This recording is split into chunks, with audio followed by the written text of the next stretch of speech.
Get ready for the Squawking Eagles podcast, the show that covers only the Philadelphia Eagles.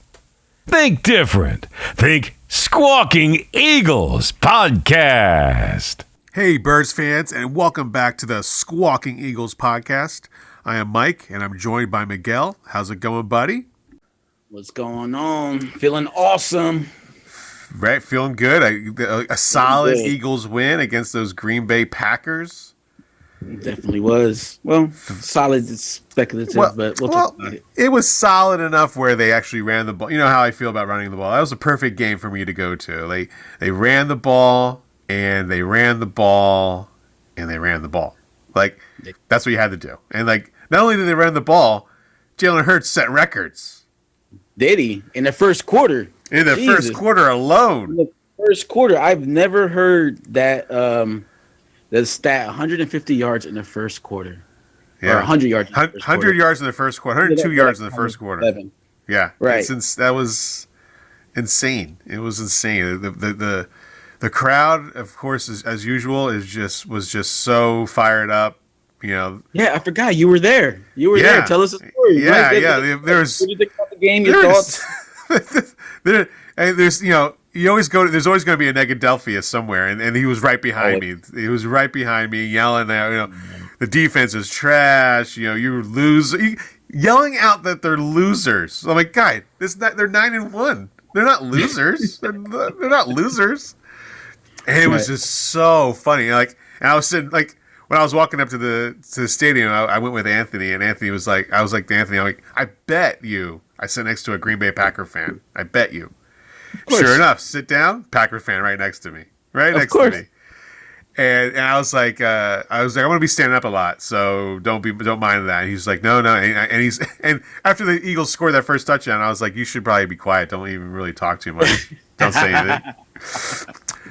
But there was a guy a couple of rows ahead of us just screaming, whenever the Packers did anything. He was wearing a Brett Favre jersey, and this guy behind me, the Negadelphia, was yelling at this guy. It's about his girlfriend, about what she looks like. I'm like, guy, it's just a football game. What are you doing? You took it too personal. Took it so personal. He was saying some unpleasant things, let me say. But it was fun. It was always a great time to go. Ironically, Anthony is going to today's game against the Titans too. He's going to be there today during the 1:00 game. So yeah, hopefully he can send me something.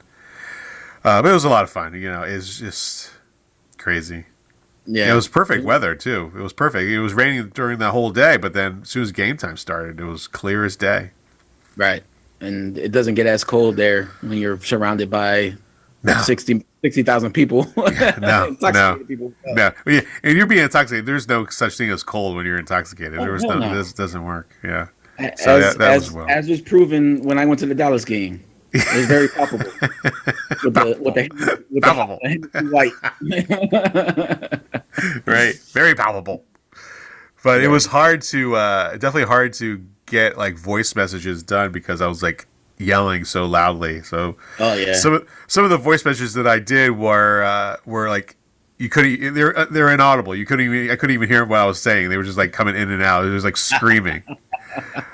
I had a lot more to say. It was just they didn't record properly. Yeah. But it was a fun game. It was a fun game. So let's talk about that game. What do you think the Eagles did? The Eagles gave up a late. It was total. The whole game was 73 points total. Yeah, they gave up a lot. They gave up a lot of points to the Packers. They sure did. What I saw was exactly what I said in the previous pod was we need to be dominant again. We needed to score over 30 points. We needed to show the league that, hey, we struggled, but we're still one of those teams. But I also saw special teams that consistently put us in bad field positions for the defense. And then the defense couldn't stop their outside running game. Dylan was killing us. Aaron Jones was killing us every once in a while. Yeah, they didn't have that many yards, but those plays added up to something for Aaron Rodgers. And when you play with an all-star quarterback like that, you give him short field situations, He's going to capitalize, even though and the fact that he doesn't have that quality of receiver to consistently throw to, and he put us in bad positions, just shows you that this defense needs a lot of work when it comes to playing an all-star quarterback with dangerous weapons on the other side. Yeah, and he's an aging all-star quarterback too. So he's what? I think we looked up. He's like 38 years old. They're going to come across some younger guys that are higher quality right now because Aaron Rodgers kept saying my thumb hurts, and he left the game, and Jordan Love had to come in. So the Eagles were definitely all over him.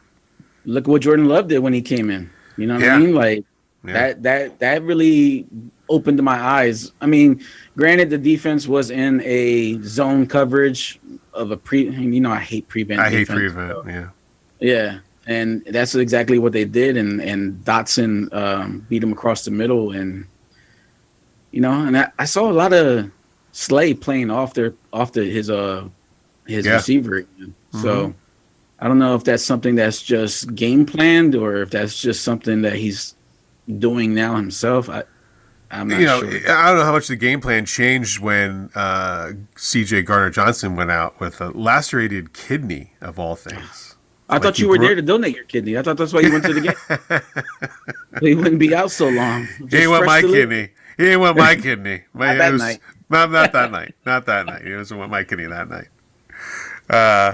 But him going out, like he could barely walk off the field. Like I was watching, he was just like, it was like he got shot. Like it was bad. It looked bad. Yeah. But sure enough, it was. He broke a rib and it lacerated his kidney. Now see, Zach Ertz did the same thing a couple years ago, and he came back in like 2 or 3 weeks. Yeah. So hopefully he can come back early. But today's game, they're going to miss him and still Avonte Maddox. Yeah, Avonte Maddox has been out for a while. I wonder what's going on with him. Maybe he's had a fall back in rehab or whatever the case may be. Hopefully, it's been on hush-hush. Nobody's really questioned it. So no, yeah, it's really weird. A little strange. Yeah. But then we are going to get back Jordan Davis today, hopefully. They opened I guess they called it the 20-day activation window.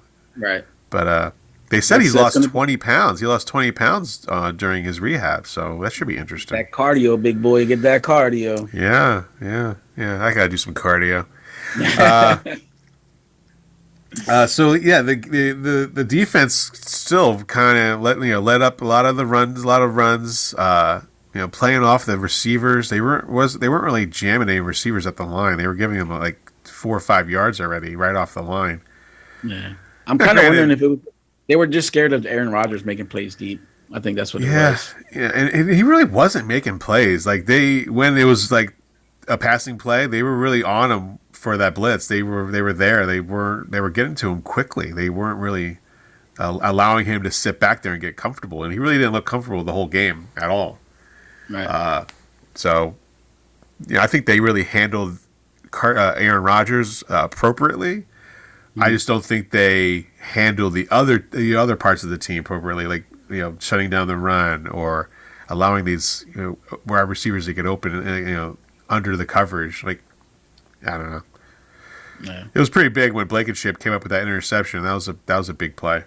That was huge, but he also let that play to Dotson go. Like yeah, he got the wrong angle, and it was like a 63 touchdown pass to Watson. Yeah, I mean. It is what it is. He's a rookie. He's going to make mistakes. Not only a rookie, an undrafted rookie. He's an undrafted free agent, so he's really raw. Yeah. But you said earlier they need to tighten up their special teams. Like that's been the talk of the town about their special teams. Like what are they doing? Yeah. I've been addressing special teams since earlier in the season. Like just with Covey back there, just receiving punts was not enough. He wasn't getting any field advantages. He wasn't. I don't even know what his average is right now, and I'd be surprised if it's over 20 yards in returning. Yeah. But also when we have to punt, we're putting our defense in bad positions. It's a short punt or it's a short field or it's returns, and it's something that needs to be buttoned up. Because come playoff time, good quarterbacks take advantage of that situation. Aaron Rodgers proved that. Yeah, it could really change the game in the playoffs. Like it's do or die what that happens because they got Boston Scott now returning kickoffs. Yeah, And Boston Scott, he's not gonna last long doing that, and you kind of need him in the backfield with Miles Sanders. yeah, but I mean, you're not getting anything else with anybody else. I mean, they threw Quez back there for a couple as well, but we're not getting any yardage out of them. We're not getting any type of advantage or return. So No, they're searching, and that's the good news is that they're searching right now. They see it as an issue. They're trying to address it. They just don't. It's hard to fix special teams in the middle of the season. right. And they're reaching out. Darren Sproles is like, I can play. I can take some balls back. I'm like, dude, you're like 40 years old. I'm like, you're. I don't think you can get back there. I'm sorry. No, I'm sorry. No, and also, I don't know if you saw this, but they reached out to Malcolm Jenkins to see if maybe he may be interested in returning for. He said he would. The problem is that he's still under contract with the Saints. Oh, is he? Yeah, they still own his rights because of he retired within the years of his contract still. So I guess whenever you retire, and your contract has to officially run out, he still owns the rights to them. Well, he owns the rights to him. So the Saints are going to help the Eagles out by letting him go. I mean, if they want an extra draft pick, I mean, Howie if they're almost 6th round. Oh no, they want their first round back. That's all they want. They just want their first round back. They don't want anything else. They are so upset over that. That's okay. We'll find another safety. Thank you. Yeah. And it'll be okay. Yep. So these guys who are coming out of the woodwork to play for the Eagles, Gronkowski, Malcolm Jenkins, Sproles, it's just band-aids. Those aren't solutions. It may be a solution for one game, but you can't. I don't know if any of those things were really long term for like the end of the year. So, yeah. What's up there, Tutu Mark? How's it going? How's it going? Oh, this is my daughter's dance class. Yeah, that's what we heard. Getting glam shots done again. Getting those glam shots done. Getting ready for your Nutcracker ballet. Every day. Every day. How's it going, Mark? I'm an Eagles fan. That's just what I live for. It's going well. How you guys been? Good. We are good. We're just talking about Eagles special teams, how they're struggling with getting good field position on kickoffs and not giving up such good position on punt returns. It's weird. It's almost like we need like a gunner to get down there and make the hits, make the plays. If only we knew a player that could do that, that'd be what a weird thing that would be. Right. Well, they were talking about how Malcolm Jacobs said that he could play, he could come in and help him out, but he's not the answer. The answer is like they need to put some starters on special teams. Right now they have a lot of backups. Or just maybe if we could find someone that could run, 26, 27 miles an hour and can get down there at the same time as the ball. And, maybe make some plays. If only one of those players existed. You sound like you have somebody in mind. Yeah. So I wish I had someone in mind, man. I'm just imagining players that could or could not be on the roster already. But, who am I? Right. Well, don't we have that guy he's really fast? What's his name? Adams or... He was an Olympian. He can run down there. Cubby? Yeah, it's weird. We actually do have Devin Allen. Devin Allen, that's right. That guy. That's it. Yeah, have him run down there. Who's going to stop him from running? One hit and he's done. One hit and he's done. Yeah, I mean... pretty much. I mean, like I said before, it was all, in the preseason. He doesn't need to be the person to actually make the tackle or, even close him up. Just he showed it a few times. Just if you're there and you do enough to just slow them down, the rest of the team will eventually catch up. Right. Once they're done their morning jog, they will catch you. Yeah, we were saying how, like, the Eagles, they put up a lot of points, too. But they also gave up a lot of points because of those bad field positions. They gave them short fields, and when you give a team short fields, they usually come away with some sort of points. Yeah, and and that kind of hurt the Eagles. The fact that both teams combined for 73 points, and that was the most points the Eagles scored all year. And the Packers, I think, might have scored maybe a little bit more, but the Packers, I think the Eagles made the Packers look better than they actually were. Yeah, I would tend to agree with that. Yep. They almost made them look as good as Dallas made them look. Right, yeah. Dallas is really good at making teams look good. You know that? Yeah. But everybody loves Dallas, though. Don't talk bad about Dallas. Dallas is amazing, man. Dallas is the team. Imagine anyone that could beat them. I couldn't imagine any team beating Dallas this year. They're like the perfect undefeated, right? They are undefeated, I think. The national media love Dallas so much that they rank Dallas ahead of us in the power rankings. Stephen A. Smith talking about it. They're undefeated now. Right? They never lost, right? And the Dolphins. Yeah, like that's ridiculous. Yeah. I don't get it. I don't get it. Dolphins. I can accept that. Yeah. That they're better than the Eagles in power rankings? Well, I mean, you think the only losses are without their starting quarterback. So, like, if right now with their full team, if they want to rank them high, I mean, I think their coach is a good, smart coach. They've got some obviously phenomenal offensive weapons. Overall, as a team, I think their defense is struggling a bit, which doesn't make much sense to me. They've got phenomenal secondary, yet they can't seem to stop anyone from scoring. Right. But, they're playing like a college team. If I put 45 points, I don't really need to stop you from scoring. You just need to learn to keep up. Right. Right. So, yeah. It's interesting to think. I will say, though, I was honestly shocked. I would have never put money on the fact that the Eagles and Packers combining 70-plus points. It was really like back and forth with the scoring, and people were like, I was telling Miguel earlier, people were just yelling behind me. The Eagles are losers because they were giving up so many points. But if they can score, you got to outscore the other team, and they outscored the other team. So they got the win. Right. Yeah. It's weird how that happens. Like if you look at the end of the game, and it's like whichever number's higher is the winning team. It's like, and it's funny how like for some teams in the NFL, there's some teams in the NFL where that could be like 1 point religiously, and they're still considered a great team, even if they're only winning by 1 point over like bad teams. Right. But I mean, if you're like the Eagles, you win by like 10 points over teams.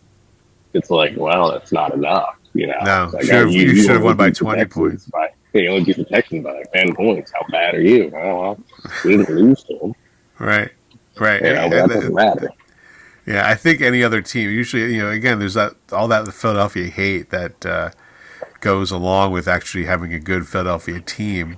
There's all those haters that come out and say, "Oh, they're not that good because they only won by 10 points. They're not that good because they lost by 2 points." Like, no, it's not right. Well, it's not right. I'll tell you, I've been busy this week. I've not watched a lot of media, football or anything otherwise. I've started a new job, but I'll bet you, because I know I said it last week. I said, unless we completely blow out the Packers, which we obviously didn't, it's not going to make any difference in the world, because even though Dallas lost to them in Green Bay. Right. We beat them at home, so we had the advantage. We should have won. Right, and Aaron Rodgers was hurt. Aaron Rodgers had a hurt thumb, so all these things come up. Definitely wasn't hurt playing Dallas. No, couldn't have been. Yeah. There was nothing wrong with the team then. They were at their peak performance back then. He had some Pro Bowl players. Yeah. Well, I was talking to somebody online because I put that face mask penalty on Instagram. And someone had saw the fact that that Michael Parsons, had all, barely he was invisible during that Eagles game against the Cowboys, and they said, "Well, you didn't have Derek. Lawrence wasn't there." I'm like, Lawrence was there. He was not. He was invisible. He was invisible as well. And he goes, and I was like, and then he goes, "Well, we only had a backup quarterback. You can't like all these excuses that you throw on the fact that the Eagles won. Okay." Michael Parsons didn't get any sacks. Okay, Lawrence. Well, why? Why? Because they did their job. The offense is supposed to stop the defense, right? And so then they go, the backup quarterback. Well, it's not my fault that you have a backup quarterback, and you were all happy-go-lucky when they were winning, right? All of a sudden you lose, and they're like, oh, we lost because of the backup quarterback. Well, you gotta say you only won because of a backup quarterback. That doesn't correspond right there. That doesn't make any sense. I mean, I think Cooper Rush could have beaten Aaron Rodgers this year, but Yeah. no, that's the reason that Michael Parsons and Lawrence didn't have any sacks though, instead of back quarterback. If they had Dak, they would have gotten more sacks because Dak would have been, Right, exactly. doing Like, different Michael Parkins getting no sacks against the Eagles has nothing to do with Cooper Rush. The defense gave up those points. Cooper Rush didn't give up those points, right? Cooper Rush didn't have anything to do with that. Right. You got to convince the Cowboys of that, my man. Yeah, but I don't think there's not going to. So all I did was all I said at the end of the conversation, I was like, "Go Birds," and that was it because there's nothing more I can say. There's nothing more. It makes zero sense. You know what you got to do, Mike? You got to do the Kelsey choo choo choo choo choo choo choo choo. Wait, you hear that? Is that the excuse train? The excuse train coming through. Man, tons of them. That is the longest excuse train. It was like the longest excuse train I've ever seen. Like excuse after excuse after excuse. Is that we here have just an answer for everything in this beautiful city because all we have to do is say "Go Birds," and that's the entire conversation. You don't have to say it. That's right. Yeah. If we're having a bad season and we've lost 10 games, go Birds. And if we're undefeated, go Birds. Yeah, that's right. That's it. That's all you got to do. I do want to make a mention. So I got a little call out here from Miguel. Yeah, Miguel the other day had a beautiful post, very inspiring post on Instagram about how anything you want to put your mind to, do it for 6 months. After 6 months, you'll see a change in your life. Nice positive interaction, amazing things. From the day of that post, it had been 2 months since he had chosen and rooted for the Jaguars. And since then, he's been rooting for the Eagles. So 4 months from now, he could be a true Eagles fan. I believe. Mark, I don't know if you know this. I came out the womb bleeding green, and that never changed for sure. Jaguars green or Eagles green? I think you meant Jets teal. green. Jets green. Milwaukee green. Oh man. Man, did anybody watch the Colts? I know I'm a big Colts fan. I watched that game on Monday. That was a disaster game. I don't know, that was like the worst game you could possibly put on Monday Night Football. Yeah. I don't know, man. If you ask them to, if you ask real nicely, they might give you a little bit more Russell Wilson. No, they flexed Russell out this week. Yeah, they did. They got him out of there. Finally. NFL stop the bleeding in Denver. Jeez, enough of it. You see Russell Wilson getting yelled at on the sideline by his defensive player. Oh, there's a lot of stuff, man. How about the fact that he had a birthday party and only half the team showed up? Like barely anybody showed up for it. I'm like they are done with that dude. That says a lot. Around. Yeah, it's like the training staff and like the backup showed up to the party. Exactly.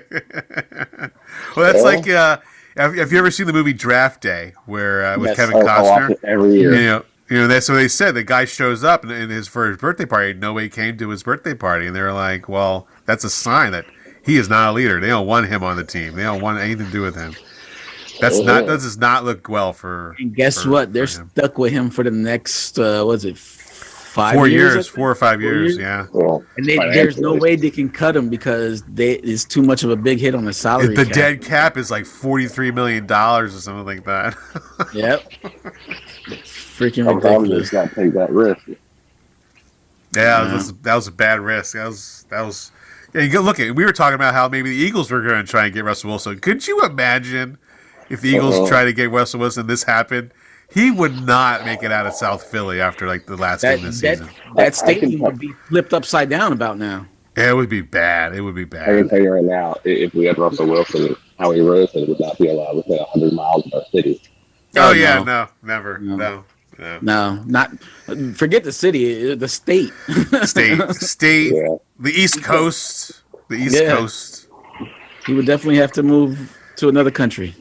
You'd have to go to probably the safest place he would have to go is Seattle because they'd be so happy that they got rid of Russell Wilson. That's the safest place he'd be able to go is Seattle.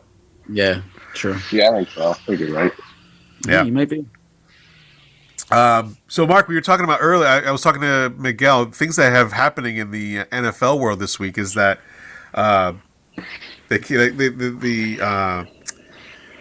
Miles Sanders is kind of going up on Instagram about a DM that he's been released as an ex-girlfriend. Have you heard about this? I have not. No, I have not. So Miles Sanders had an ex-girlfriend leak their DMs when she realized that she wasn't his actual girlfriend and that he was just using her for pregame. I guess pregame. Let's just say pre-gaming. Well, yeah, I get that. 100%. Pre-game, examinations, and, now that he's dropped her, and now she's got serious, and now she's posting all his DMs about how he would text her before a game to get some action. What is going on? What is going on with Miles Sanders? What is he thinking? That's the thing. He wasn't thinking. He was thinking with the wrong head. Wrong. Yeah, right. Exactly. What is going? You are in a free agent year contract, and you get caught with these DMs, and now people are like, you're a distraction. Nobody wants that distraction. Nobody wants to. That's a Cowboys distraction. Hold on. So I got some questions. Like I said, I've been a little media silent for the past week. Getting a little busy with life. So, Except for his photo shoots. Was he? I'm missing so with this whole girlfriend, did he have like a actual significant other, and this was like a side piece, or is this just he is a single man and he was just? It's just a side. It's a side thing. It's a side thing. He's not married or anything. No. Okay, no. So he's a single man. Like this is just like he's just okay. No worries.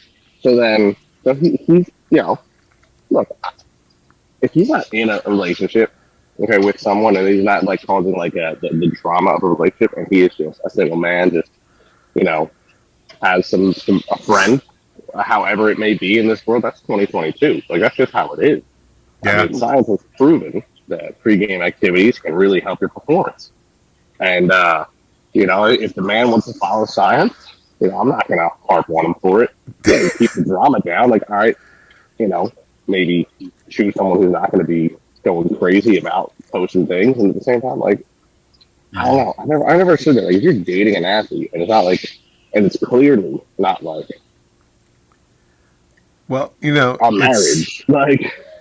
You can see what kind of problems you get into when you are an athlete, a single athlete. And look at Deshaun Watson. I was just going to say Trevor Bauer. Trevor Bauer got banned for the whole year and lost all his money. And it's coming out that none of it was true. It was just her trying to scam him out of money, and he lost a whole year of his career out of that. And I can't imagine the pressure an athlete has to do a single athlete. Try to do is to find someone who is safe and won't try to take all of their money. Oh, you're right. No, I agree with that. No, and again, like I said, I don't know. I haven't seen the DMs. I don't know everything that's behind it. If she's not accusing him of what was accused, what Deshaun Watson did, if it was like, hey, we were consensual, that's not like the way he treated me. Well, that's between you and him. I don't get it personally. Yeah. That's something you got to lay down your own guidelines in your own relationship. Now, if you're accusing him of stuff like Deshaun Watson did, okay, we have to have a new conversation. That's a different story. But if it's like, oh, we're two consenting adults, and I saw the way that he isn't posing to me, isn't like actually with me. Like, well, I mean, you kind of this is the thing that you got yourself into. Like, keep your drama to yourself and either figure it out or move on. But you would think. The NFL has like these classes in the off season where it teaches these players to make smarter decisions based on who you're hanging out with when you're going out. Yeah, they should see examples from Antonio Brown, who that's another story that came out this week was charges are being pressed against him for something. He's getting arrested, whatever. In Tampa,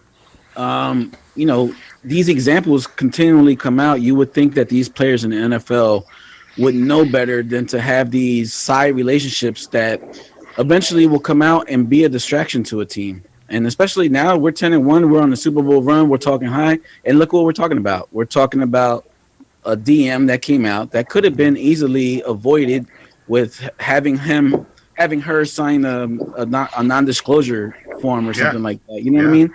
These players got to be I agree. more focused on Again, that stuff because these are things that are distracting other players on the team. So it might not be a big deal to him, but now these players are in the locker room getting questioned by the media about this stuff, and they're gonna be so like, "What the fuck is this?" Yeah, exactly. And they don't need to be yeah. talking about this guy's relationship. It's not part of the game. It's not part of the sport.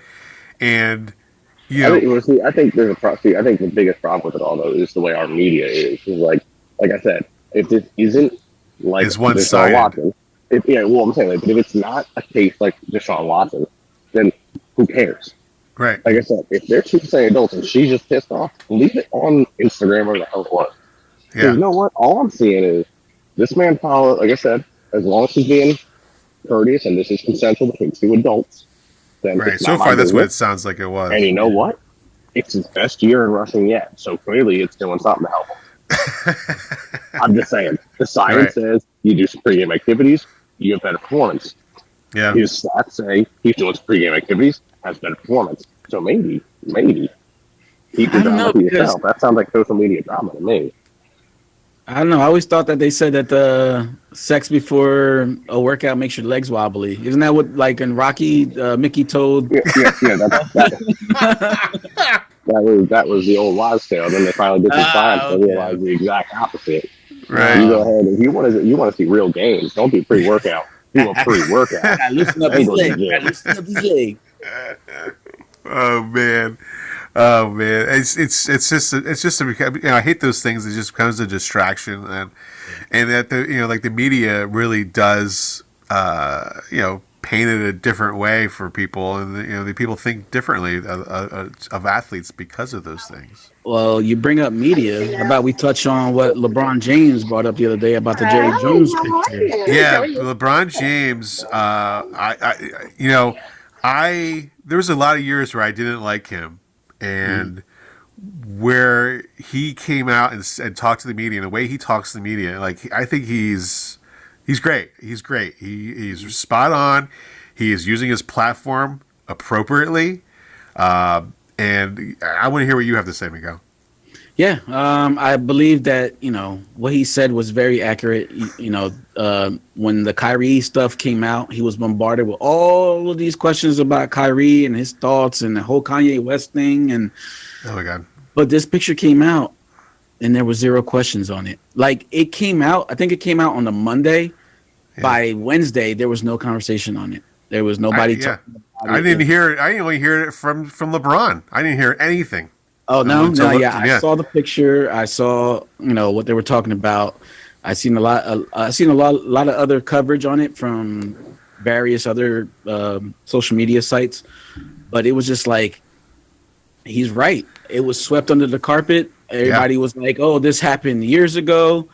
We're not gonna address it. We're gonna leave it alone." And there was no repercussions. And it's funny that LeBron, I think he was an avid Cowboy fan. I don't know how he feels now. He was a Cowboys fan. He was definitely a Cowboys fan.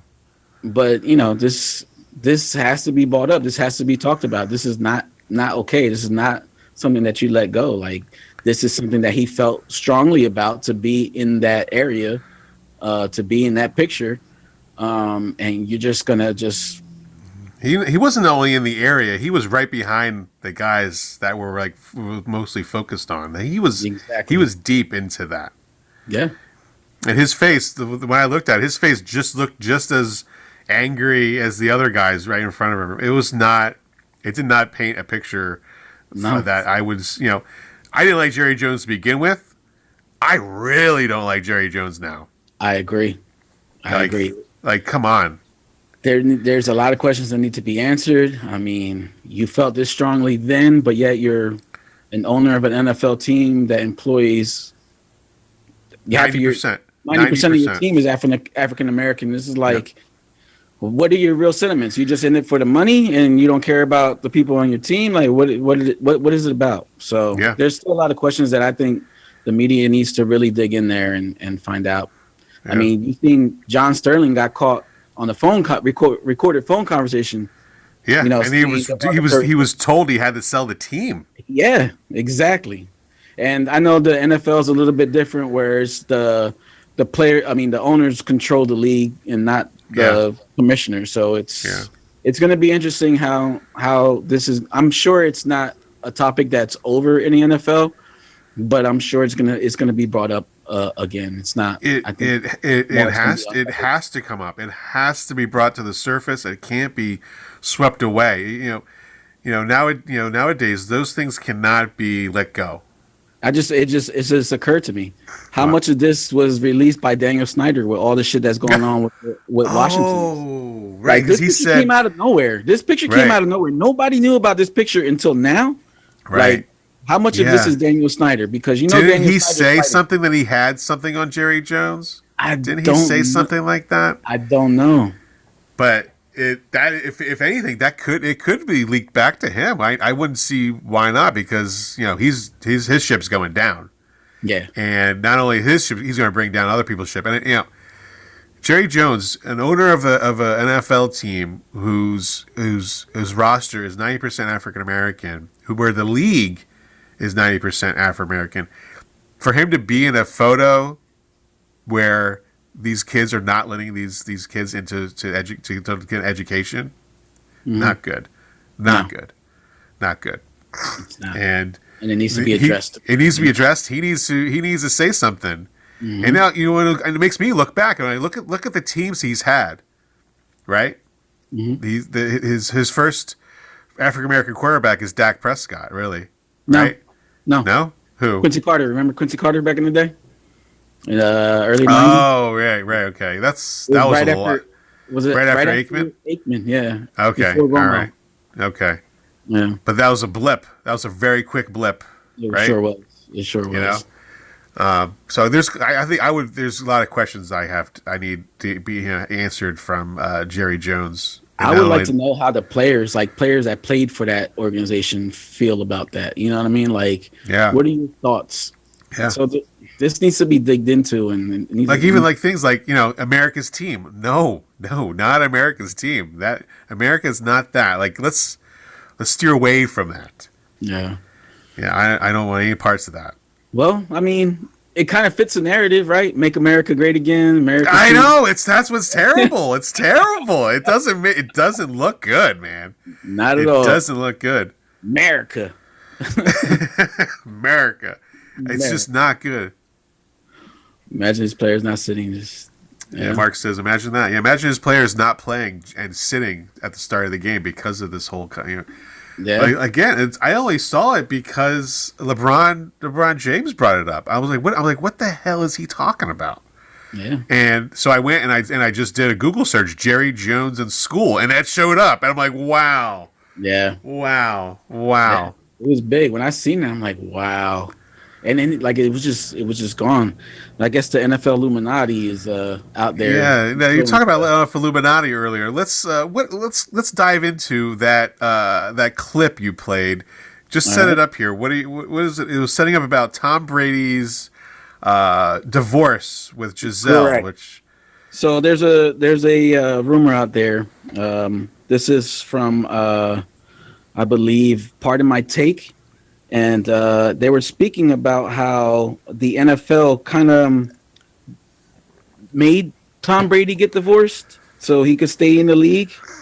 So here's that audio from there. Hold on, I lost it. Hold on. Yeah, these NFL Illuminati. I'm there's always a conspiracy out there. There's always something. But then sometimes when you hear them, wow, that sounds so legit real. I can't imagine that, but right. Yeah, here we go. Here we go. There's a theory in league circles, and I think I'm couching it properly, that the issues with Tom Brady and his wife blew up when the league announced the punishment of the Dolphins because of the flirtation with Brady, because she had, as the theory goes, no idea he was talking to the Dolphins about playing.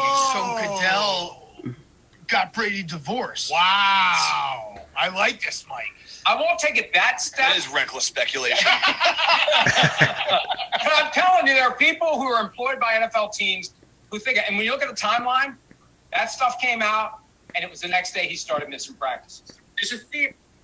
Yeah, it's like that's the idea that he was supposed to go to Miami after retiring, coming out of retirement, go back to Miami, and then He was going to have an office job and Right. then say, "Oh, I want to play," and then become the quarterback of the of the Miami Dolphins. Dolphins. Yeah, Imagine the Dolphins with Brady, Waddle, Hill.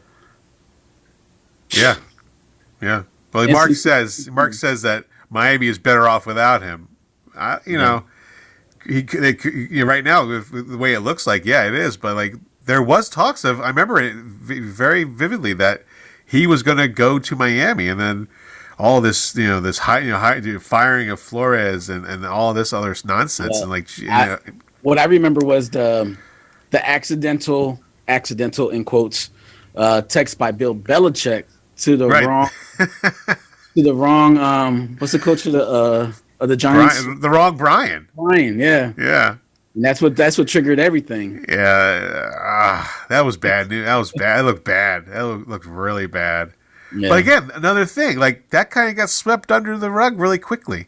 It sure Not many did. people talked about that. Nobody really talked about the fact that they discriminated against Flores, and he may have not given him the job for the Giants. Yeah. That was another thing. That was bad. Yeah. Mark It was. says he can't. He's texting in here. He says Tom Brady's arm isn't what it was. At this point in his career and life, anything and everything he does is drama, and no team needs that. Both him and Rodgers are bringing the wrong attention to their teams. That's correct. Yeah. Rodgers is definitely bringing wrong attention to his team, I agree. and you can see with the Tampa Bay the attention that that Tom Brady's bringing to the Tampa Bay. They don't look so great. They just lost to the Browns. Yeah. Tom has that team upside down right now. Yeah. I don't know if it's just him in his head or the coaching or play calling. I'm not sure, but Yeah, it's not the same team it was last year, and definitely not the year before. definitely not. Yeah. Definitely not. Speaking of bringing the wrong attention to a team, Deshaun Watson makes his Cleveland Browns debut, and I'm excited to see if Mark is going to play Deshaun Watson this week in fantasy. And again, you're right. Again, so he drafted him. Not only did he pick him up, he drafted him. Oh shit! Yeah. So he Yeah. goes, and he goes. Mark goes, I almost have to, but he's going to say no. I don't know, Mark. You need that win. I'm coming right behind you. I need that. I need a win here. I'm not gonna lie. I picked him up in one of my other leagues too, just to have him on the bench. Nobody, in case he had a big game this week. Okay. Mark says he was auto drafted. Nah, He was auto drafted. I'm Okay. surprised he was high on the auto draft board. Yeah, it was that high. Yeah. So in fantasy this week, I need a win to squeak into the playoffs. But I need my brother to lose, and I think I need Sean to lose. But I think Sean and my brother are playing each other, so one of too bad they both can't lose. Draw. Yeah. Draw. And I'm also playing the worst team in the league this year. So if I lose, guess what? The league gets deleted. I'm deleting the league. If I lose to the 0-10 team, delete. I'm Man, pressing the delete button. It's almost as bad as my work league. I'm 1-11, 1-12. I'm 1-10 in your league. I'm 1-10. I won the first game of this season and then lost the rest of the season. I'm like, what in the hell? Again, I can blame that on auto draft. I didn't draft that team. Yeah. Oh man. Mark goes, delete the league, restart it with $100 buy-in so that people try and do an in-person draft on the podcast. Yeah, that is something we can do next year. Possible. That could be possible. It was hard to ask people to pay this year because a lot of them have never played before. So I felt guilty asking someone to participate in something that they've never done and then also lose money on it as well. True. So now that we've got a good solid a team, a group of guys and girls really, maybe we will do a buy-in next year and do that. That'd be cool. Yeah, we'll be. So moving on to the Titans and Philadelphia Eagles 1:00 game. Finally, a 1:00 game. All these night games. getting a little delirious doing a podcast at 11:30 at night, trying to get all these voice messages up. And that's right, Mark. Jordan Davis is potentially, but rather not rush him. So yeah, Jordan Davis is possible he's going to play today, but there is a good chance that he does not play. Which, personally, I think they need to get him in there. He's lost 20 pounds in his rehab, and get him in there. I need to see him. I say give him a couple reps. Don't overwork him. Right. He's coming off an injury. You want him to get his game legs back. So be limited. Then again, it also depends on how much Derrick Henry is running on this. Yeah. If Derrick Henry without Davis in the game is killing us, then we're gonna have to put him in there. But I think with Sue and Cox and Hargrave, they shouldn't have a hard time. I mean, I said in the beginning of the podcast that the Green Bay was killing us with those big outside runs with Dillon and Aaron Jones. But I think the Eagles learned something from that and have a scheme to kind of plug that up. But Derrick Henry is a boy that runs right up the middle. He's not an outside runner. He's just going to run right down your throat. He's gonna break your face and eat it and keep running. So it's going to be interesting how they're going to handle that. Cincinnati held him to 34 yards. And so to hold Derrick Henry to 34 yards on a time where he's supposed to be kind of picking up steam is pretty impressive. So whatever the Bengals did, the Eagles need to replicate that. Yeah. They definitely need to take that blueprint and put it to their advantage. And I think they will. I feel like Sirianni his coaching staff is up there with Bill Belichick with trying to take away key members of the offense or the defense. You saw what they did. You mentioned earlier what they did against Parsons against Dallas. Yeah. What they did with Lawrence. So they're able to take away some key figures against their offense, but defense is a different story. Mark says, I think it's up to Jordan Davis and his trainer if he doesn't feel full strength. He goes, I'd rather take the potential loss and have him for the playoffs and risk his health for the season and a winning game. I agree. So, yeah, I don't want to lose Jordan Davis. I've such high hopes for him. So, you've been a fan. Yeah, huge fan since the beginning. So I really don't want him to get hurt, but I also do want him in there because the Eagles' defense was completely different with him in there. Yeah, but like I said, long term versus short term. Yeah, long term. Mark says, "True Cincinnati had the recipe." The true recipe. The good thing is there is no one we need to worry about in the passing game, and we can focus on Henry, which is true. They cannot pass the ball, so if they clog up that line, they can't run, and then it's Pickens for the secondary on Ryan Tannehill. Yeah, no, but Mike Vrabel. This team is a well coached team. They played hard. They play very physical. So I mean, this is a team that is gonna bring its A game. It's not gonna be lackadaisical game. This is gonna be one of our hardest fought. Probably we're gonna see a lot of injuries coming off of this game.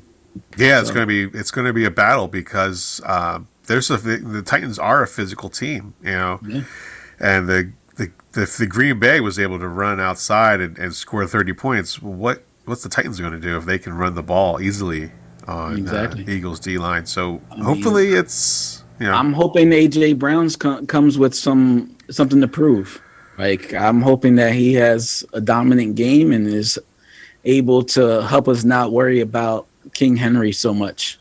Yeah, here's a quote that he said something about he doesn't care about them coming in here because he knows that people hate him on that team, and so that's kind of use that as fire to score some points. I need it for my fantasy team. So and hold on to the goddamn ball this week. God. Hold on to the ball. Hold on to the ball. Right. If he can hold on to the ball and he get some quick touchdowns early, get ahead early, and force the Titans to pass the ball. Mm-hmm. Yeah, you're gonna win that game. Right. Mark says that the difference is we were facing Rodgers. No matter who he was as a who he has as a receiver, you got to respect him. Rodgers isn't Rodgers, and there's no receivers. And Tannehill isn't Rodgers, and there's no receiver that I believe can be a matchup over our corners. They could be manned up all day. So there, I think they have Burks, Tyron Burks, and maybe somebody else on there. That rookie receiver that they replaced AJ Brown with. They don't have anybody. Ryan Tannehill is not going to beat you. No. You beat yourselves. You're going to beat yourselves before Ryan Tannehill does. No. As far as quarterback play, no, I'm not worried about Tannehill at all.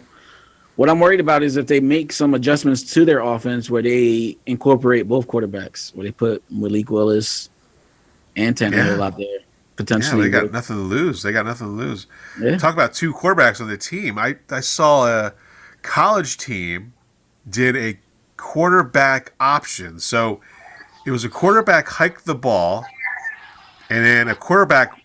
Then he handed off the ball to his other quarterback, and his other quarterback threw a touchdown pass. They had two quarterbacks on the field doing a play action pass. I'm never seen it before. It was the coolest thing. Yeah, do something like that. Actually, in New Heights, they were talking about Travis Kelce was talking about how they were trying to do a double pass against. I forget who they were playing, but they were attempting a double pass where Mahomes passed the ball to Kelce behind him, and he was supposed to pass the ball to, I think, Scantling or something like that. So I think that's been a play that a lot of NFL teams are going to be trying to implement. Yeah, they're going to try to do it. So real quick, I had to step back outside. I want to make this comment after I type it all out. So if you look at the stats, Tannehill's actually had a really good season, but the main reason is that people are overloading the box and then trying to cover their, receivers with nobody. But I think literally if you have Bradbury, Slay, out there covering their top two, us safety over the top, we have everyone we need to cover against Tannehill. Because what they've done is what I've been, the whole thing the Eagles been doing and need to keep doing is run the ball, crush an offense, or crush the defense, make them come up in the middle, and you have nice easy passes. You've got receivers one-on-ones. Difference is, we got AJ Brown or Devonta Smith having a one-on-one. They have Burks. I'm gonna take Brown Smith all day in that fight. We have to take it to him. We have to take the drama away, give Sanders the ball, let him pound the rock. Let Derrick Henry attempt to pound the rock. Hopefully we can put a stopper in that and have to force it into Tannehill's hands. The goal is to get up early, make Tannehill have to play the game, win the game. Yeah, I agree. So, Mark, before you have to get off the podcast here, what's your prediction for this Eagles-Titans game? I've been thinking about this one. Uh-oh. I'm thinking it's going to be tight, and I'm thinking 17-10 Eagles. 17-10 Eagles. He said that kind of low. I thought he was going to say Titans there. He whispered it. I think he did say Titans for a second. Yeah. Mark, can you confirm or deny these allegations? I can confirm that I always choose the Eagles. Not always, but I am this week. Just because I think we have what it takes to win the game. I really do. I think that we have with our reassured defensive line, with a chance of Jordan Davis being back, hopefully our players are focused. I think we got what it needs to win the game. I don't think it's going to be as high scoring as we want it to be. I'm also, so far this season, every time I predicted to score under 20 points, we scored over 30. So, that might be bad, whatever. But, no, I think it'll be a low game. Because I will say, one thing Titans have always done well, they always have a really good defense, especially towards the end of the season.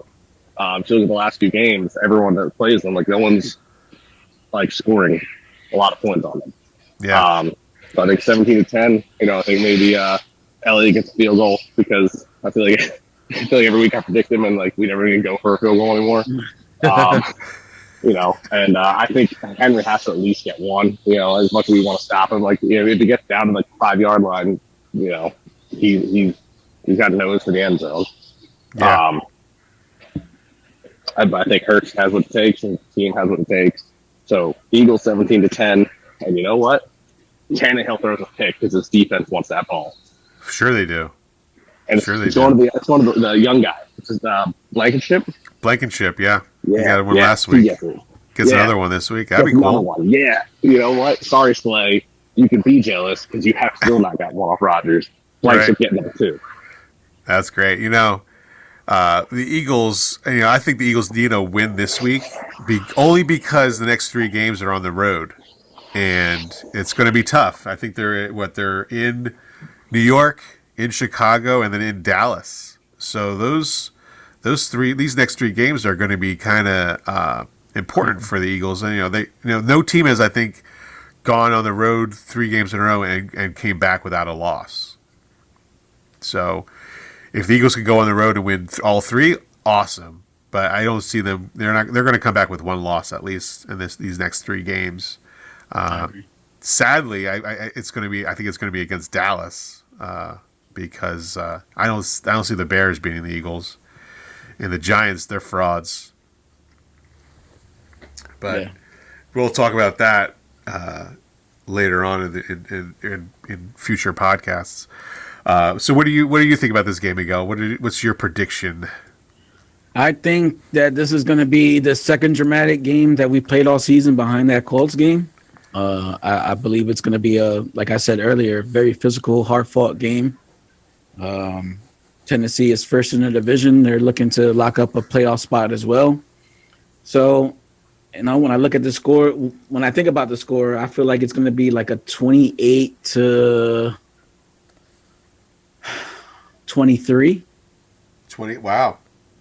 23 type score. I think we get a last second touchdown to kind of put that game into a two possession game, and but we end up on top because, like you said, every win right now is going to be essential. I do think that the Vikings will probably lose to the Jets this week. Shout out Sean Beckerman, number 1 club. But so I think we'll overall have the best record again for the next couple of weeks, but that'll help us along the way as well because we are going to take a loss on the road coming up. Don't know what team it's going to be against, but Yeah, it's going to be interesting next 3 weeks. It's hard to believe that we're in actually week 13. Wait. Who are we losing to? Yes, no team has gone. No team has gone 3 games in a row on the road and had not lost at least 1 game. Yeah, but the team's not the Philadelphia Eagles. Oh, yes, maybe that was the fine print. Is there? I can't remember. I have to double check the stats again. But who's undefeated on the road this year? Oh boy.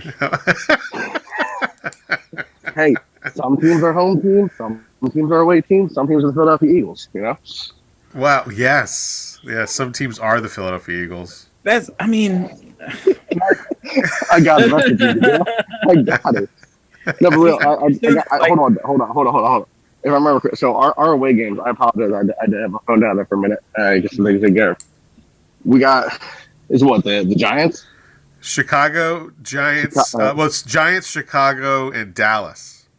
All right, so it's a home game, an away game that's down the road, and then an away game in a city that we tend to win a lot in. I'm trying to see the point here. The point is that it's gonna be a tall task. My point is it's a tall task to go 3-0 on the road in a row. The point is, a lot of these teams are playing for their own playoff lives, so they're gonna come. Chicago's not gonna make the playoffs. No, but I mean, all right. Look, minus Chicago out of that group, we still got the Giants and the Cowboys and the Titans still all vying for those playoff spots. Yeah, I mean, they're already in the playoffs, man. Have you looked at the NFC? Right. If the playoffs started today, the whole NFC East makes the playoffs. Yeah, that's nuts. That's not insane. And besides, with everything happening with Jerry Jones, I don't know if half the Cowboys are even going to play anymore. Yeah, we talked about that earlier. Yeah, we were talking about that. Exactly. So, I get it. I'm just saying. I'm just looking at the schedule and stuff. I mean, New York's pretty much a home game. You know, honestly, it's crazy to think. I feel like Chicago would be the biggest one if we were actually going to make a loss, just because it'd be a trap game. Yeah, because Right. we're looking forward to Cowboys. Yeah. Uh-oh. Speaking of Lost audio. Cowboys, So, guys, speaking of the Cowboys, speaking of the Cowboys, like I at the end of last week's game, shout out to my brother, my cousin Angel, my brother Chris. They started chanting. They started cheering Super Bowl what, for the Cowboys? for the Eagles. Oh, okay. Oh, we're going to the Super Bowl. You know, they got hyped off the win and they started chirping Super Bowl. Yeah. Now I got a message for us Eagles fans out there. We cannot be out here sounding like Cowboys fans after every big win. If there's anything I've learned in life about being an Eagles fan, is you have to be one game at a time, be patient, because you'll build yourself up. Then we'll get to a game like the Tampa Bay game Right. at the vet. We'll get to a game, NFC Championship game against the Carolina Panthers, Right. and lose that. Guys, You know, we've we've bringing been back hurt some by- terrible.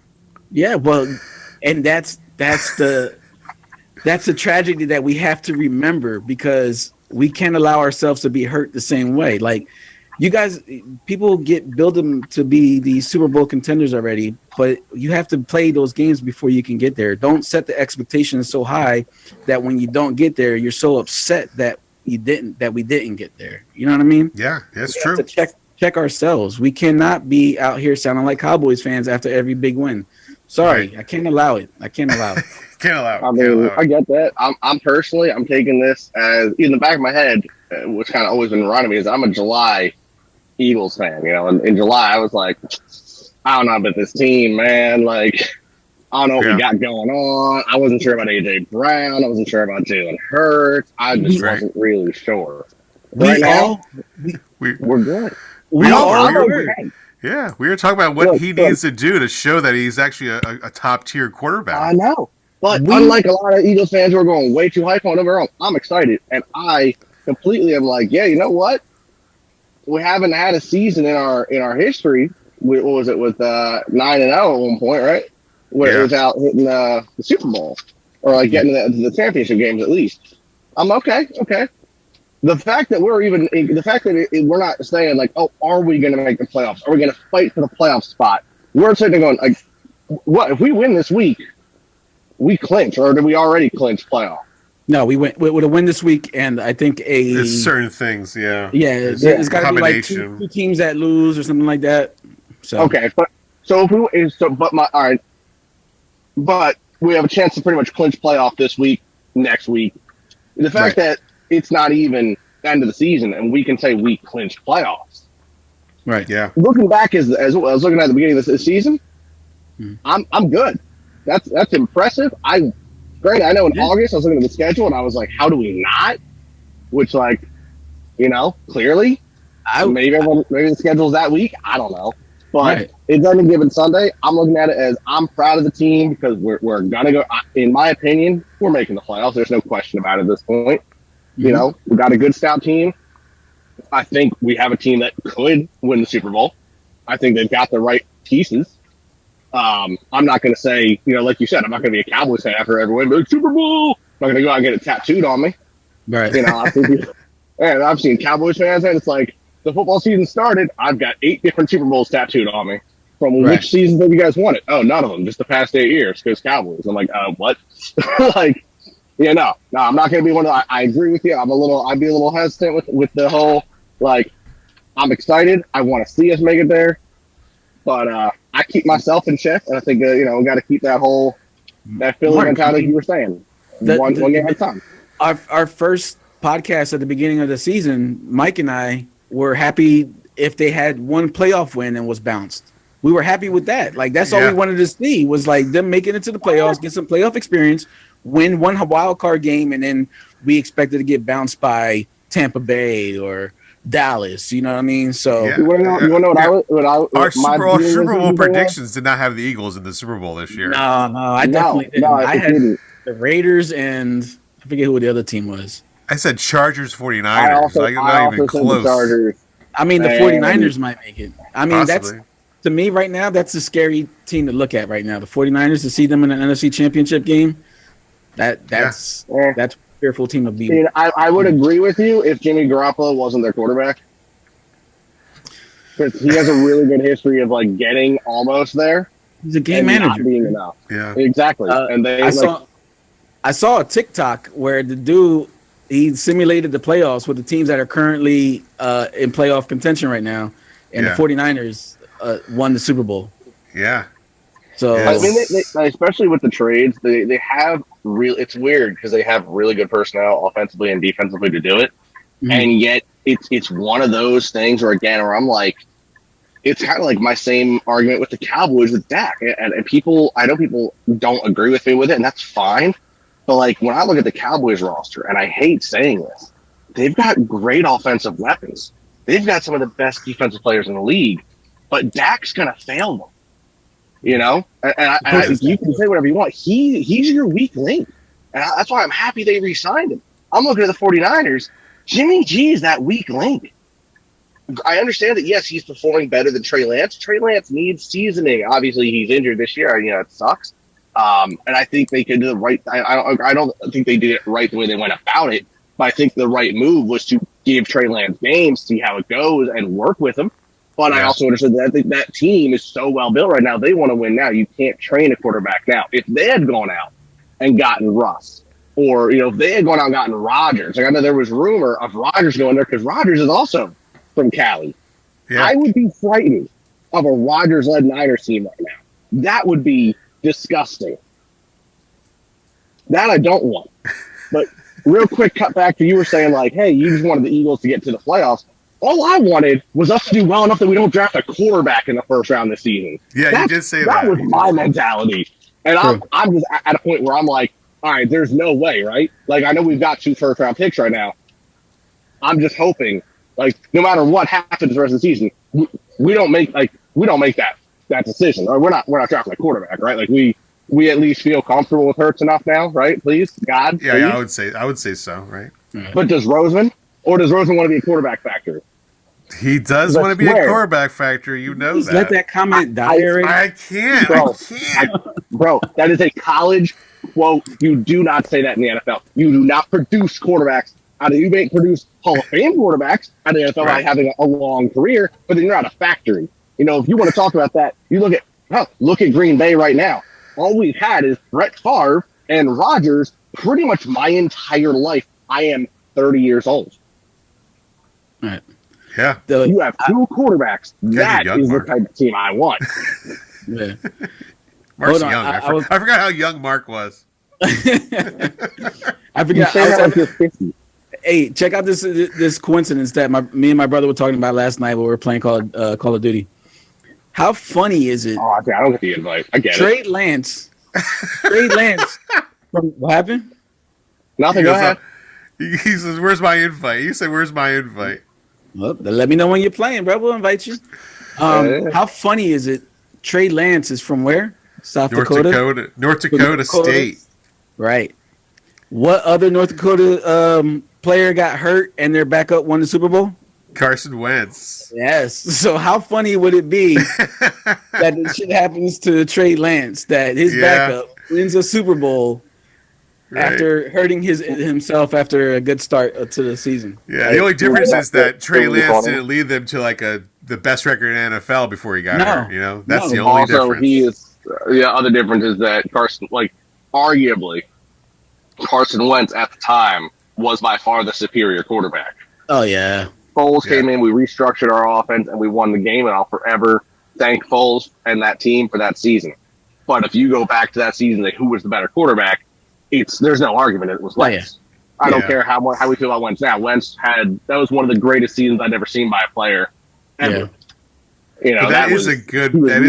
Like, what a coincidence that would be for that to happen. Maybe another year, not this year. I can't. Well, not with the Eagles this year.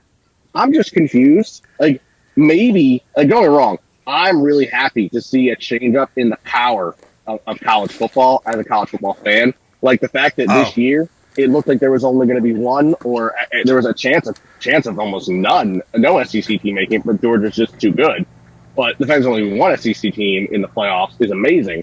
So to see some of these D2 teams produce players who are good enough to make it is exciting. But what are we going to learn as a whole? College this year. But like D2 is like there is too much of a difference. They're just not first round draft pick worthy. No. They take. I mean, don't get me wrong. I understand. Again, like I just said, Wentz did amazing things for us. His body, having never played players of the size and caliber in the NFL, was not ready for that. Yeah, and that's a good Trey point. Lance is taking the same hits, and not only that, like Trey Lance had never played outside. He has never won. Right, because they play in the Fargo Dome, the Fargo Dome.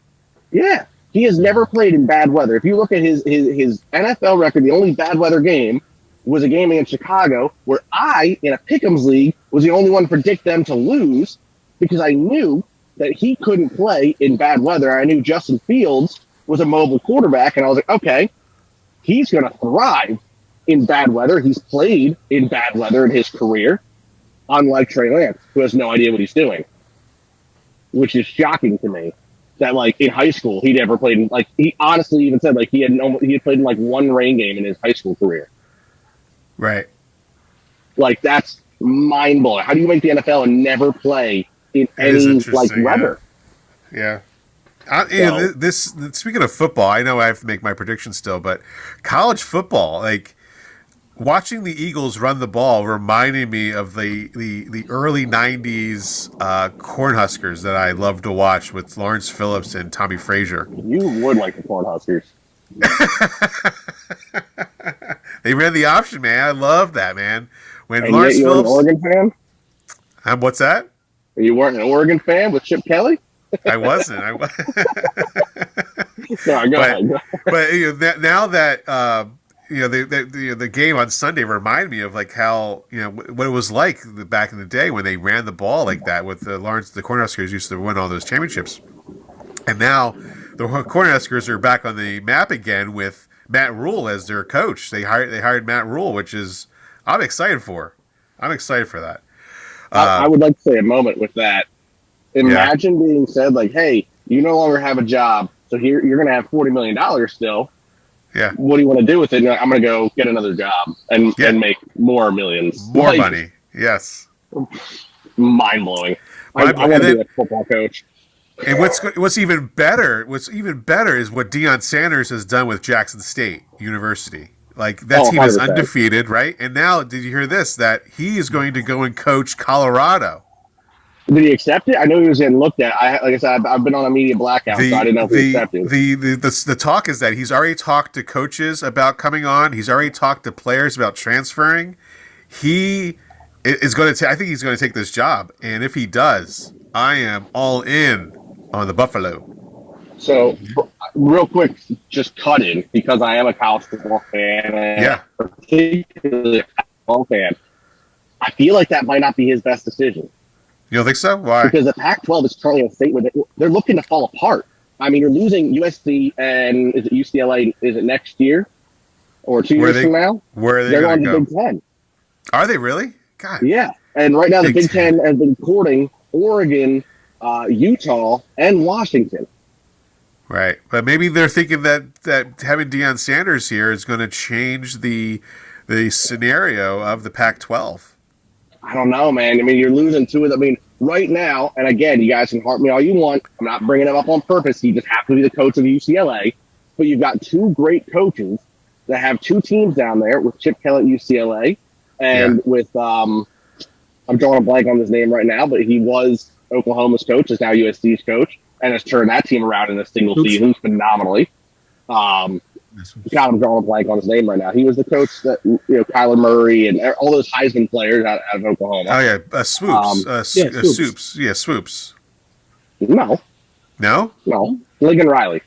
Oh, yeah. Okay. I don't follow college football as much as I used to. Yeah, that's fine. Yeah, no, but two big name coaches in the world on big name programs that are two of the defining programs of that conference. Yeah, are both leaving. Right. Oregon and Utah, if they don't go, they've been good for a while, and I expect Dan Lanning at Oregon to continue to keep them in power, and I expect Utah to stay a very sturdy team. I'd expect the coach at Stanford to rebuild that team and them to get back into it. but the Pac-12 has always been kind of the redheaded stepchild of the Power Five conferences. Right.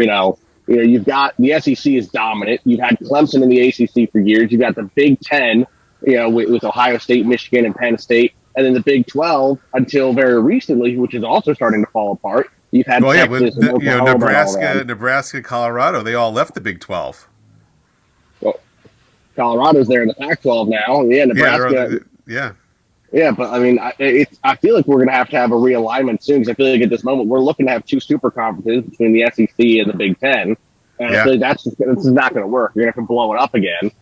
But don't get me wrong, I agree with you. I'm excited about Deion Sanders and what he's going to do as a coach, no matter where he goes. I think he's doing great things at Jackson State, and you know what? If he decides to stay there, I think they'll continue to do well too. I agree. Yeah, the what he's done, like. I just watched a 60 Minutes video interview with him. He almost lost his leg, Deion Sanders. Did you know this?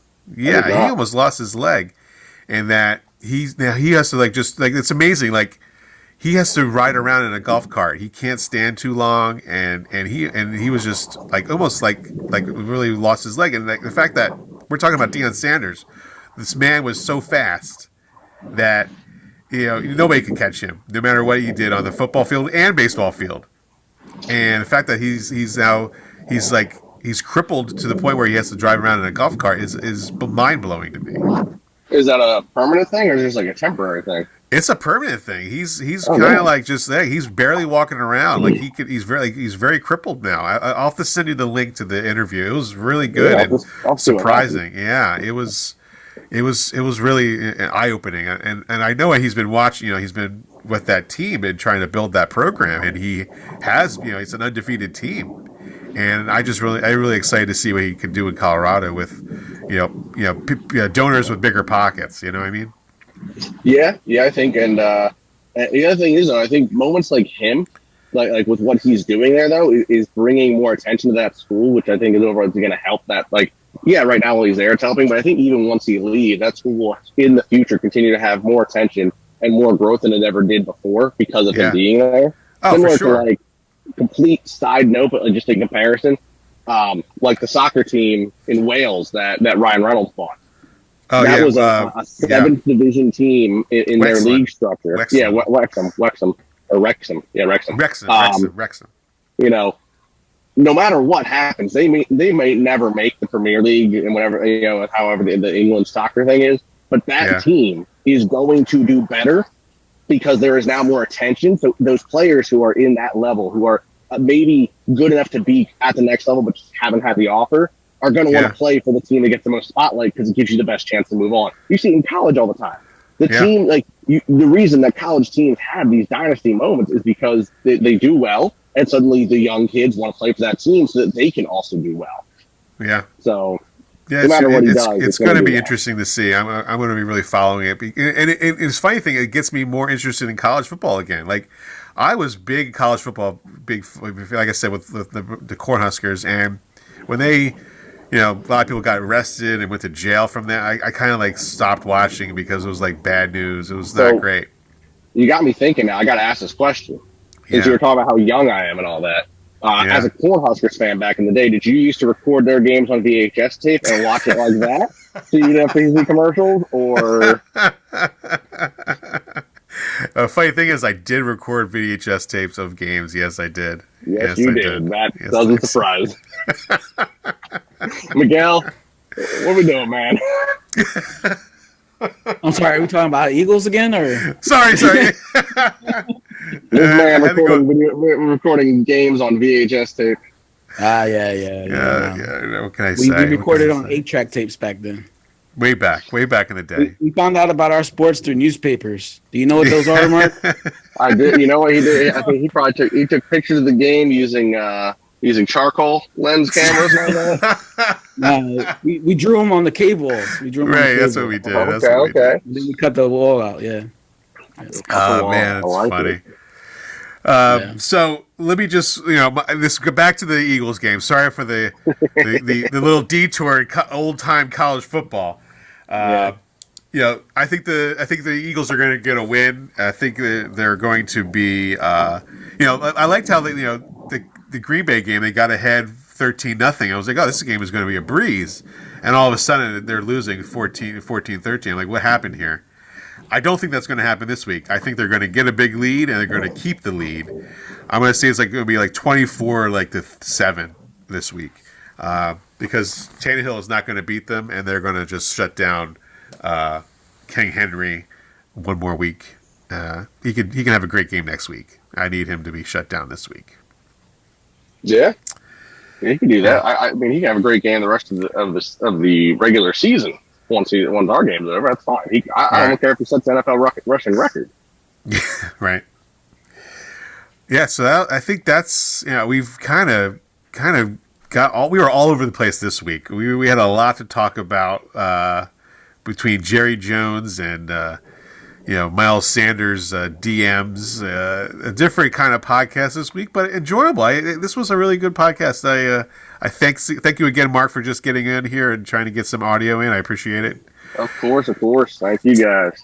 Yeah, Miguel, thank you for the NFL Illuminati clips. Those were enjoyable. They were fun to listen to. It definitely was, and I really felt like the NFL was trolling Mark this week with talking about the running games and yeah, it was great. How the Patriots. A lot of teams just can't do it. Yeah, you're right. Well, there's the clip where the Dolphins coach was like, "I'm just going to pass 10 times. I'm not going to run the ball. I'm just going to pass." Like that was like anti-Mark's idea of how to play football right there. Except for that team. Like that's the thing though. Except for that team. Gotcha. I'm just all right. So no, you're right. It is not the way I would play. There's a way I would structure. It's not the way I would play. If I ever get back into coaching, I will run teams exactly as I have said here today. And if anyone out there listens, if I end up coaching a team against you, you know exactly what I'm gonna do to you.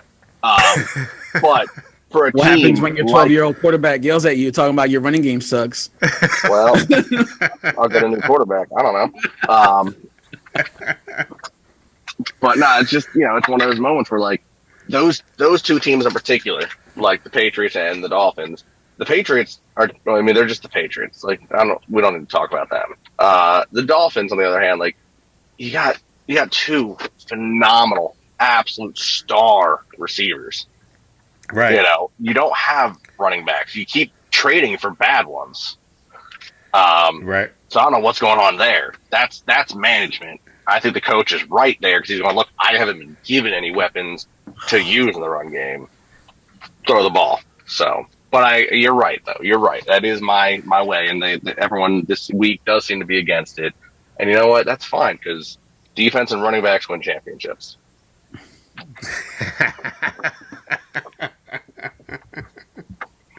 I'm excited to see this game. I'm excited to watch the Eagles hopefully run the ball again, and not the Titans. I don't want to see how much I love seeing a run game. I don't want to see King Henry run as well as he can. Over under how many yards King Henry gets?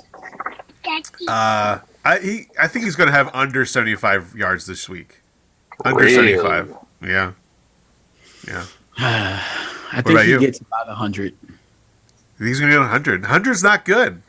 No, 100's not good. There's a lot of scoring with 100. This Eagles defense doesn't tackle well, so that's what worries me. Yeah, they If arm he tackles. gets through that defensive line, I know Slade's not tackling, Bradbury's not tackling, so. Yeah. Oh wow, nice. Sorry, as we're talking, U.S. is playing on. I know we like to pretend like it's Sunday right now, but it's Saturday watching the U.S. soccer team play here. They just got back into the game. They're down 2-1 against the Netherlands right now. They just scored. The Dutch. Oh, we're losing. Yeah. Sorry, I lost connection there for a second. It's all right. No worries. All right, so I think that will do it for us. Enjoy the game, fellas, and we will keep sending those audio clips. Those are fun.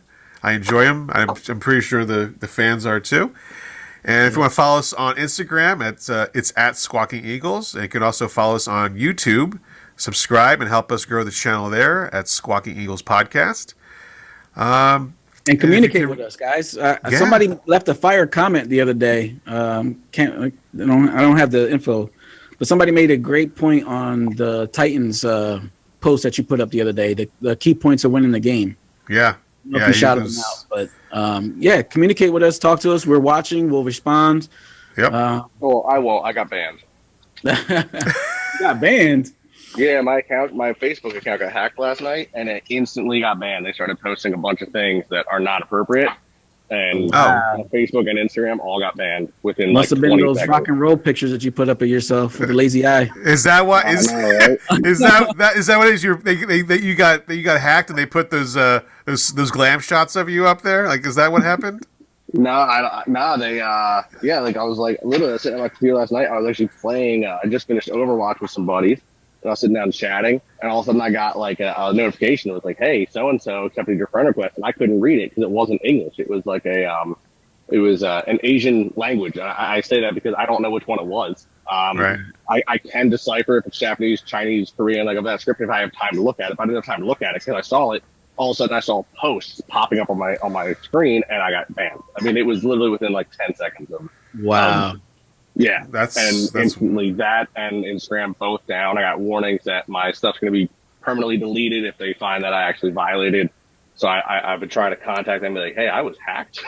Oh yeah, Like, it says no posts. You're nothing. They like completely washed you off the platform. Yeah, I saw. So when the thing happened, like the first notification came through, like the next thing that came through was that the post was uploaded. I only saw a half-second picture of what was uploaded. It should never that what was being uploaded should never be anywhere near anyone's screens. Oh my! Yeah, that was really bad. I was very upset about it, and I'm hoping they'll work with me to reinstate my stuff and change my passwords, and maybe they can work better on stopping people from hacking people's accounts because it's really messed up. But so I will not interact with any of the fans on social media for at least the next 30 days or so. I mean, but everyone else should interact, and then Miguel and Mike here can talk to you guys. And we'll have the Eagles still win, and I'll just be here. I'll respond to you on the podcast. How about that? Sounds good. All right, that'll do it for us. Enjoy the game. Go fly, Birds. Eagles, fly. Go Birds. Go Birds. Thanks, guys. EAGLES. Eagles. Eagles.